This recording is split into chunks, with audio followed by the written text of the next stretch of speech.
নমস্কার বন্ধুরা, কেমন আছো সবাই? আমার চ্যানেলে আপনাদের স্বাগত জানাই। এখন আমের সিজন, ছোট বড় সবাই আমরা আম পছন্দ করি। আজ তাই আপনাদের জন্য একটি মজাদার রেসিপি নিয়ে হাজির হলাম। আমি করছি আম মাখানো। আম মাখা করতে আমাদের যা যা লাগছে, 2 থেকে 3টা বড় বড় আম, লেবু, কাঁচামরিচ, সর্ষে বাটা, বিট লবণ, চিনি। এখন আমি আমগুলোকে একটু গ্রেট করে নিচ্ছি। সবগুলো আম আমি এক এক করে কুচিয়ে নেব।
সবগুলো আম আমি এক এক করে কুচিয়ে নিয়েছি। এবার আমি এতে সবগুলো উপাদান একসঙ্গে দিয়ে দেব। প্রথমে আমি দিয়ে দিচ্ছি পরিমাণ মতো চিনি। চিনিটা নির্ভর করে আম কতটা টক আর কতটা মিষ্টি। আমার আমটা অনেকটা টক ছিল, এজন্য আমি চিনিটার পরিমাণ একটু বেশি দিয়েছি। এরপর আমি দিয়ে দিচ্ছি কুচি করা কাঁচামরিচ।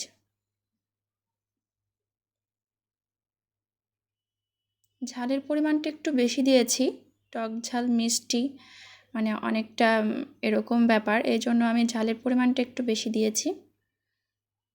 এরপর দিয়ে দিচ্ছি বিট লবণ,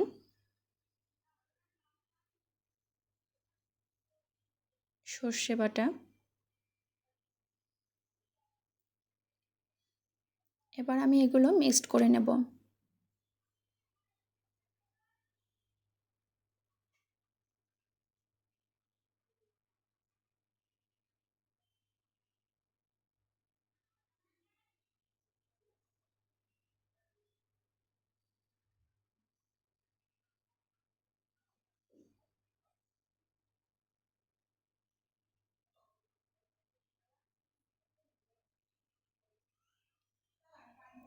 আসলে আমরা ছোটোবেলা থেকে আম মাখা হাত দিয়ে মেখে খেয়েছি, এই জন্য চামচ দিয়ে পোষাচ্ছিল না, এই জন্য আমি হাত দিয়েই মাখা শুরু করে দিয়েছি। এরপর শেষে আমি দেব সামান্য একটু লেবু।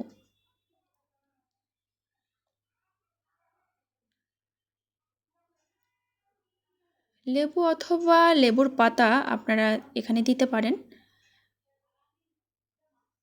এতে স্বাদটা একটু চেঞ্জ হয়ে যায়।